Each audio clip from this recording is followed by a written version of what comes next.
Magandang araw Sir Bob at sa lahat ng tumatangkilik sa inyong channel. Tawagin niyo na lang akong Sheena, taga Antipolo. Isa po kayo sa sinusubaybayan ko at madalas painggan. Napapagaan niyo kasi yung araw ko, lalo kapag nasa dorm lang ako. Itong kwentong sinend ko po sa inyo ay hindi ko karanasan, kundi sa daddy ko po. At sinasabi ko sa inyo na sa tuwing kinukwento niya to ay kinikilabutan pa rin ako. This story happened mga 15 years ago na yata. I was 5 years old back then. Naiwan kami ni mama dito sa Antipolo while si dad ay na-assign sa Mindanao. Sobrang layo ng nilipatan niyang office. Mahigit 1 year din siya nagstay doon. Sabi ni dad, isa sa worries niya pag nagtatravel na siya with his car ay yung ambush o yung ma-hold up ba pag andoon na siya sa Muslim area. Lalo na nung mga panahon na yon. No disrespect po. Nung mga panahon kasi na yon ay kainitan ng labanan sa gobyerno. Kaya nagsuggest yung isang kasama niya sa trabaho to travel from Batangas to Mindoro, to Katiklan, to Iloilo, to Bacolod, to Dumaguete, to Dipolog, and to Zamboanga, his last destination. Yan na raw nun yung pinakamabilis at safest route kesa sa Leyte summer route. Akalain nyo kung ilang stops yan. Inabot daw ng mahigit 4 days noon si Papa, plus time na naligaw siya. Pero mabilis pa rin daw yan kesa sa isang route. Yan yung pinaka-scary part. He was taking the route from Katiklan to Iloilo. Pero pagdating daw niya sa boundary ng Iloilo ay kung saan-saan daw siya napadpad noon. Hindi daw niya nakita yung Iloilo proper o yung Haro Iloilo na madadaanan na papuntang pier. Hindi raw niya alam noon kung bakit napaliko siya sa isang bayan na yon sa Iloilo na halos lubak-lubak na rin ang daan. Nakarating siya sa dulo at wala na raw kasunod na bayan noon. Parang boundary na raw yon ng Antique at Iloilo at kabundukan na yung likuran noon. Ang nakakainis daw sa lugar ay hindi gaanong makahagilap ng signal, so hindi siya maapag-text o tawag. At dahil paggabi na raw nang mapadpad siya doon, ay naghanap na lang daw siya noon ng matutulugan at magtatanong na lang daw siya kinabukasan. Buti na lang daw at may paupahan na bakante doon, kaya nakiusap siya na kung pwede ay magstay siya ng isang gabi lang. Pumayag naman daw yung may-ari. 2 floors daw yon at sa baba ay yung parang tindahan na sarado na. Doon daw sa taas yung paupahang kwarto. Unang napansin ni dad ay luma na yon at yari lang sa kahoy yung nasabing bahay paupahan. Hindi lang daw yung bahay ang nagbigay kilabot sa kanya noon, kundi pati na yung ilaw. Mas malinaw pa nga raw yung flashlight ng cellphone niya kesa doon sa dilaw na ilaw na nandoon sa second floor. Sa banyo at kwarto ay ganoon din daw ang mga ilaw. May isang higaan din daw doon na halatang di gaanong nagagamit. Pero pinagtiyagaan na lang daw niya kesa maghanap pa ng ibang matutulugan. Napapagod na rin daw siya noon at inaantok na rin. Pero halos kakaidlip pa lang niya noon nang makarinig siya ng may hinang kaluskos. Mukhang marami pa raw yatang daga yung nakuha niyang tulugan. Kaya inilawan daw niya yung paligid ng cellphone niya. Wala naman daw. Pinilit daw niyang makatulog ulit. Pero maya-maya, nakarinig na naman siya ng parang may tumatawang mga bata. Sobrang hina lang daw nun. Napatingin siya sa oras at almost 10 PM na daw. Pero inisip niya na baka may mga bata pa sa labas. Kaso, yung mahinang hagik-gikan daw na yon ay palakas ng palakas. At parang doon lang daw nanggagaling sa kwarto na tinutulugan niya. Nang pailawan niya ulit yung buong kwarto, ay may nakita daw siyang maliit na aninong nagtatakbuhan. Kinilabutan daw siya at napabangon sa higaan. Hindi raw siya pwedeng magkamali sa mga nakita at narinig niya. May mga bata talaga nagtatawanan na naghahabulan sa loob ng kwarto. Pero ang nakakapangilabot daw doon ay hindi daw niya nakita at mga anino lang daw ng mga ito sa dingding yung nakita niya. Napabalikwas daw ng tayo noon si dad. At medyo napamura pa. Napahinga siya ng malalim. At kahit ramdam yung kilabot, pinilit niyang makaalis ng kwarto na yon. Pagdating daw niya sa baba ay parang nanlaki daw yung ulo niya at nahilo. Namamanhid daw yon. Tapos nangihina din yung mga tuhod niya. Sobrang bigat din daw ng dibdib niya. Noon lang daw siya natakot ng husto sa tanang buhay niya. Akala nga niya ay aatakihin na siya. At kahit sa first floor daw ay may nadidinig siyang mga yabag. Wala naman daw tao doon sa first floor, pero pakiramdam niya noong mga oras na yon ay marami siyang kasama at nakatingin sa kanya. Nagmamadali daw siyang lumabas ng bahay na yon. Pagkalabas ay napaatras daw siya at napatingala. Nagulat na lang daw siya nang makitang parang ang daming aninong naglalakad ng pabalik-balik sa taas doon sa pinag-istayan niyang kwarto. Hinayaan niya kasing nakailaw nun sa labas ng kwarto, kaya nakita niya yung mga anino sa refleksyon. Nagstay na lang daw siya nun sa sasakyan at naghintay na mag-umaga. Nagulat ba daw siya nun nang may biglang kumatok sa bintana ng sasakyan niya. Napatingin daw siya sa labas at maliwanag na. Tindera daw yon dun sa bakery ang kumatok. Nakaharang kasi yung sasakyan niya sa pwesto nila. Inusog na lang daw yon ni Dad at bumaba. Bumili muna siya ng tinapay at nagtanong kung nasaan na siya at kung saan ang daan papunta sa Iloilo proper. Nagtaka naman daw yung tindera kung papaano siyang napadpad doon gayong malayo pa ang Iloilo City. Parang inaantok o naiidip na daw kasi noon si Dad. Parang hinahatak daw siyang lumiko sa lugar na yon na mali palang likuan. Sa dulo na daw yon at walang lusutan. Kailangan daw bumalik ni Dad sa nilikuan niya. Dire-diretso naman daw ang daan. Pero ang natatandaan daw niya noon ay sobrang lubak ng daan at liku-liku pa. Nagtaka naman daw yung tindera kung saan siya naglagi. Kung magdamag daw ba siya sa sasakyan. Sinabi ni Dad na may inupahan siyang isang kwarto at tinuro niya yung bahay. Nagulat pa daw siya nang makita yon sa liwanag. May parang bakas pa raw yon ng sunog. Pero bago pa niya tanungin ay sinabi na ng tindera na nasunog daw yung bahay na yon 2 years ago pa. Tinanong siya ng tindera kung nakatulog daw ba siya talaga doon. Umiling-iling lang daw si Dad. Natawa daw yung tindera at sinabing marami daw namatay sa bahay na yon nang masunog. At ang alam nila ay walang tumatagal na nangungupahan dahil marami daw ang nagmumulto. Napamura pa nga daw noon si Dad. Kung mamalasin daw talaga, naligaw na nga, minulto pa. Buti na lang daw at natuntun naman niya yung tamang daan. Naging tuloy-tuloy ang biyahe niya hanggang Zamboanga. Isa daw ang biyaheng yon sa pinakamaganda at nakakatakot niyang biyahe sa tanang buhay niya. Isa pa raw, pinakamatagal. Dahil halos mag-5 days din siya naglakbay dahil sa dami ng stopover at tagal ng dating ng mga barko. Ito lang po yung masasabing wrong turn story ng dad ko. Sana ay nagustuhan ninyo ang kwento.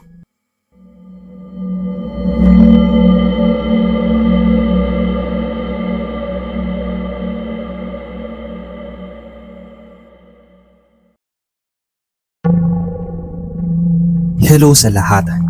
Ako si Von, 36 years old, taga Imus, Cavite. Nirekomenda ng isang friend ko yung channel nyo since naghahanap talaga ako ng pwedeng pampalipas oras at mahilig din ako sa horror stories. At dahil may experience din ako na gustong i-share sa mga listeners nyo, sana ay manaritin nyo ito sa inyong channel. Karanasan namin itong magtutropa. Tungkol ito dun sa pinuntahan naming lugar kung saan nagkamali kami ng liko hanggang sa magkaligaw-ligaw na.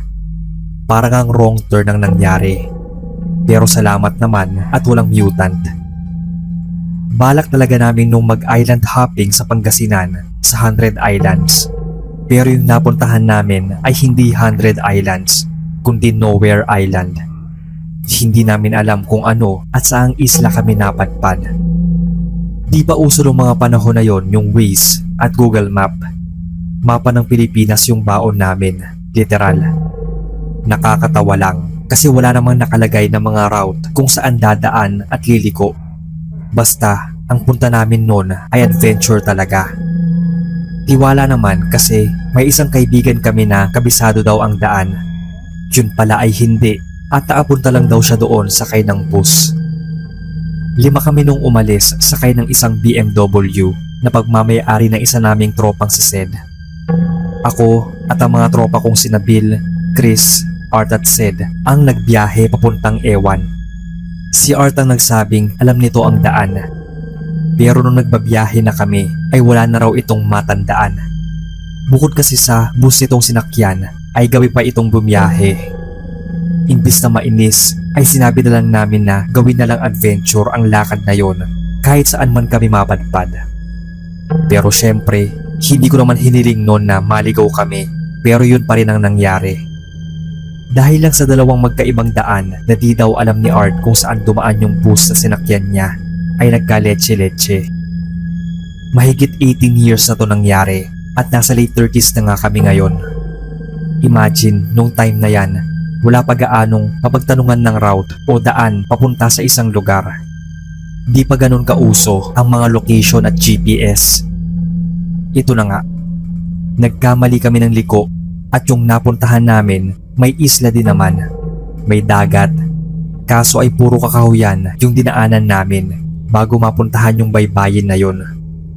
Yung para bang tagusang lugar pero maganda naman. Kaso hindi ganoon kaputi yung buhangin. Papadilim na nun kaya no choice kami kundi maghanap na rin ng matutuluyan. Meron doong isang cottage na sa palagay namin ay walang nag-i-stay kasi nga mukhang tago yung lugar na yon. Pero sinubukan namin magtanong-tanong kung pwedeng magamit yung cottage na yon. May isang malaking kama doon na kasya na rin sa aming 5. May sariling banyo kaya okay na sa amin yon. Ang importante ay may matutulugan at kinabukasan na lang aalamin yung tungkol sa lugar na yon at yung daan papuntang 100 Islands. Matutulog na sana kami noon nang sabihin ni Art na ano kaya kung maggala-gala muna daw kami sa tabing dagat para maganda naman daw at saktong maliwanag at kabilugan ng buwan. Pero tinatamad na noon si Sed at napagod daw siya sa pagdadrive. Kaya kaming 3 na lang noon ni na Art at Chris. Nagpaiwan na rin si Bill at inaantok na rin daw siya. Gusto kong uminom noong mga oras na yon pero wala kaming dala dahil ang plano namin ay doon kami sa resort bibili na lang. Dahil nga kung saan kami napadpad kaya walang inom at wala ring kain.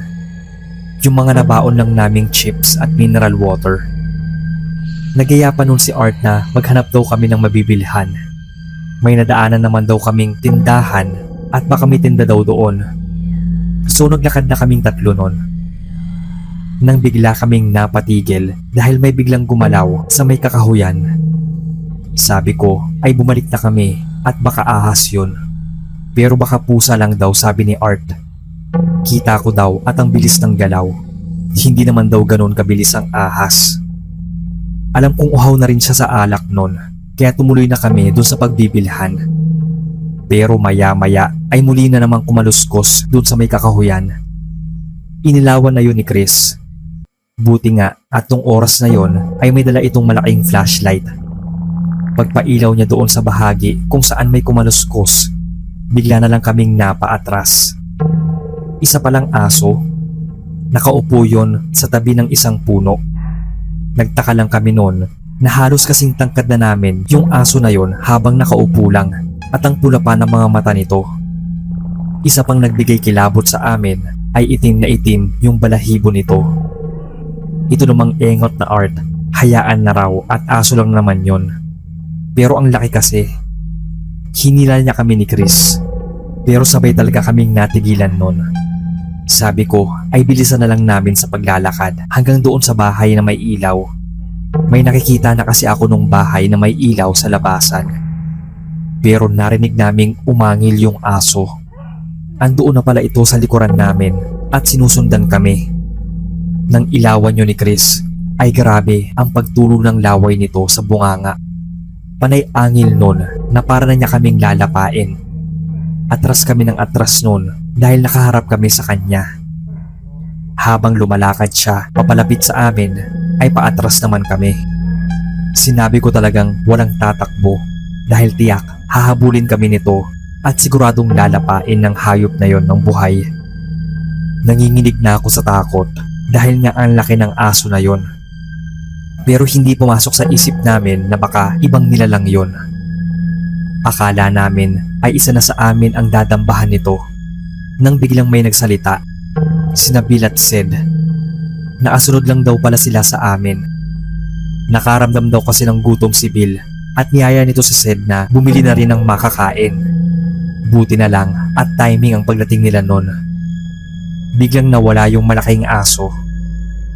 Malas lang talaga nun at wala kaming nakitang mabibilhan. Bumalik na lang kami ng cottage. May naabutan pa kaming isang lalaki doon sa labas ng cottage at nang makita niya kami ay bigla din yung umalis. Tatawagin pa nga sana namin pero bigla na lang siyang nawala sa may kakahuyan. Sa buong buhay ko, yun na yata ang pinakamasalimuot na gabi. Wala talagang naatulog sa amin noon dahil kung ano-anong tunog ng hayop ang nadidinig namin sa labas. Dagdagan pa ng alulong ng aso na di namin alam kung saan nanggagaling.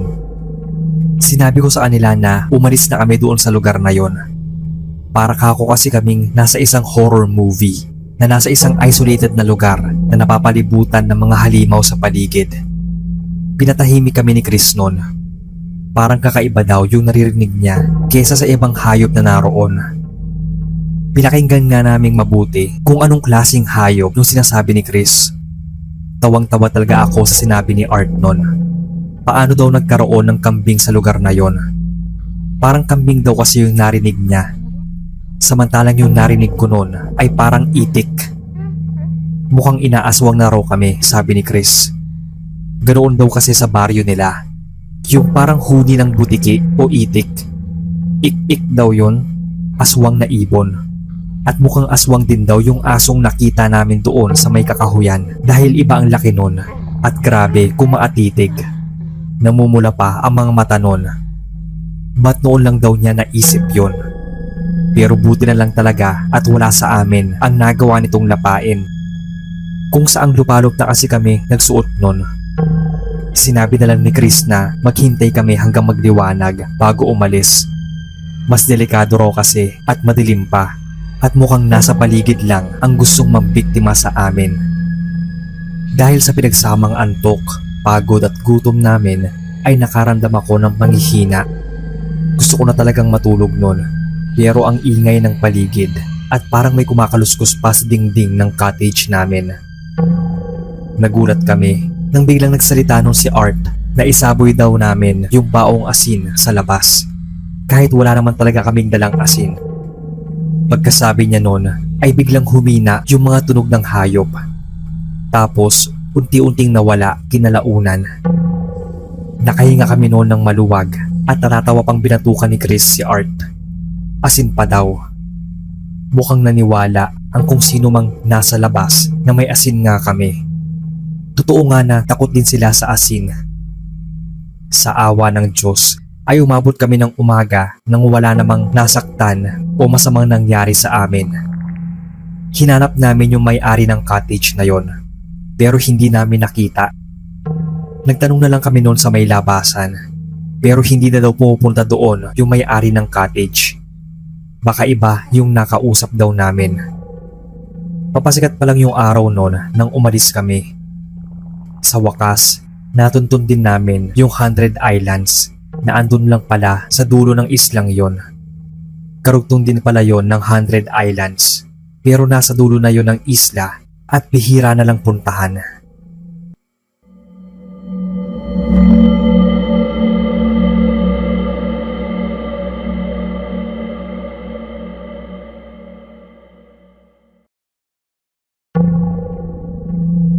Hi po Sir Bob.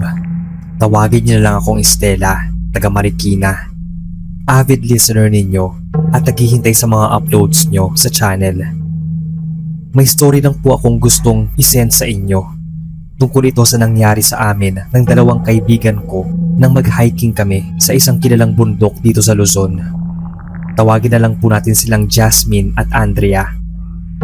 Ang balak talaga namin noon ay doon sa kabilang bundok kami aakyat bilang panata na namin tuwing mahal na araw.